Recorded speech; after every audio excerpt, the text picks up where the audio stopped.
Chennai மேடவாக்கத்தில் lorry மோதி கல்லூரி மாணவர் உயிரிழந்தார்.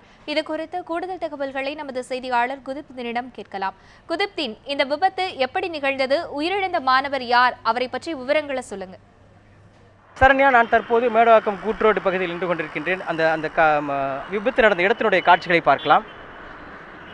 இன்று பிற்பகல் 3 மணி அளவில் இந்த பகுதியில் இருக்கக்கூடிய வேங்கைவாசல் பகுதியைச் சேர்ந்த தனியார் கல்லூரியில் 2ஆம் ஆண்டு படித்து இருக்கக்கூடிய ஆனந்த் என்பவர் தன்னுடைய நண்பருடன் பல்சர் இருசக்கர வாகனத்தில் வந்திருக்கிறார்.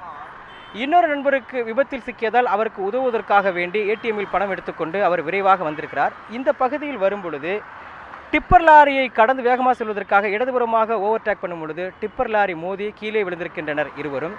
இதில் வண்டியை ஓட்டியவர் நபர் தப்பித்து விட்டார். ஆனால் பின்னால் உட்கார்ந்து வந்த ஆனந்த் டிப்பர் லாரியினுடைய பின் சக்கரத்தில் சிக்கி சம்பவ இடத்திலேயே உயிரிழந்திருக்கிறார். இந்த ரோடு நீங்கள் இப்போ பார்த்தீங்கன்னா, இந்த சாலை, அதாவது தாம்பரத்திலிருந்து சோழிங்கநல்லூரை இணைக்கக்கூடிய இந்த மேடவாக்கம் சாலை என்பது ஓல்டு மகாபலிபுரம் சாலை, கிழக்கு கடற்கரை சாலை இருக்கக்கூடிய முக்கியமான சாலையாக இப்போது மாறி இருக்கிறது. ஐடி தொழில்நுட்ப நிறுவனங்கள் வந்த பின்னாடி மிகவும் அதிகமாக பயன்படுத்தக்கூடிய ஒரு சாலையாக மாறி இருக்கிறது. இதனால் கடந்த 6 மாதமாக இந்த பகுதியில் மேம்பாலம் அமைப்பதற்காக சாலை சீரமைப்பு பணிகள் நடைபெற்று வருகிறது. அந்த காட்சிகளை நம்ம பார்க்கலாம். அதனால் போக்குவரத்து நெரிசல் என்பது எப்போதுமே இருக்கக்கூடிய ஒரு பகுதி. அன்று சனிக்கிழமை என்பதால் சாதாரணமாக இருக்கிறது. மற்ற நேரங்களில் போக்குவரத்து நெரிசல் இருக்கும். இருந்தாலும் இந்த விபத்தை பொறுத்த வரைக்கும் இருவருமே வேகமாக வந்ததுதான் விபத்துக்கு காரணம் என்று சொல்லப்படுகிறது. இந்த விபத்து தொடர்பாக மவுண்ட் போலீசார் வழக்கு பதிவு செய்து விசாரணை நடத்தி வருகின்றனர். சரண்யா, உங்களுடைய தகவல்களுக்கு நன்றி குதிப்தீன்.